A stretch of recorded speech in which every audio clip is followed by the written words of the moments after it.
باقیات صالحات کا دوسرا جز ہے۔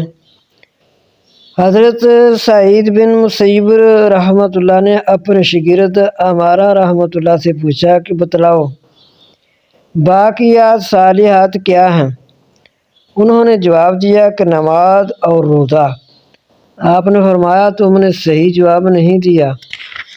انہوں نے کہا زکوٰۃ اور حج۔ فرمایا ابھی جواب ٹھیک نہیں آیا۔ سنو وہ 5 کلمے ہیں، لا الہ الا اللہ واللہ اکبر سبحان اللہ والحمد للہ ولا حول ولا قوۃ الا باللہ۔ حضرت ابن عمر رضی اللہ تعالیٰ عنہ سے سوال ہوا، آپ نے بجز الحمد کے اور 4 کلمات بتائے۔ حضرت مجاہد رحمۃ اللہ پھر لا حول کے اور 4 کلمات بتلائے ہیں۔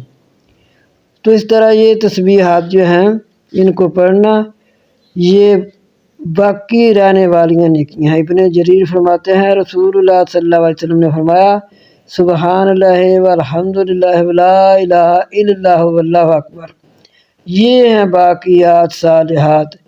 حضور صلی اللہ علیہ وسلم فرماتے ہیں باقیات صالحات کی کثرت کرو۔ پوچھا گیا وہ کیا ہیں؟ فرمایا ملت۔ پوچھا گیا وہ کیا ہے؟ رسول اللہ صلی اللہ علیہ وسلم آپ نے فرمایا تکبیر، تحلیل، تسبیح اور الحمدللہ اور لا حول ولا قوۃ الا باللہ، یہ ہیں باقیات صالحات۔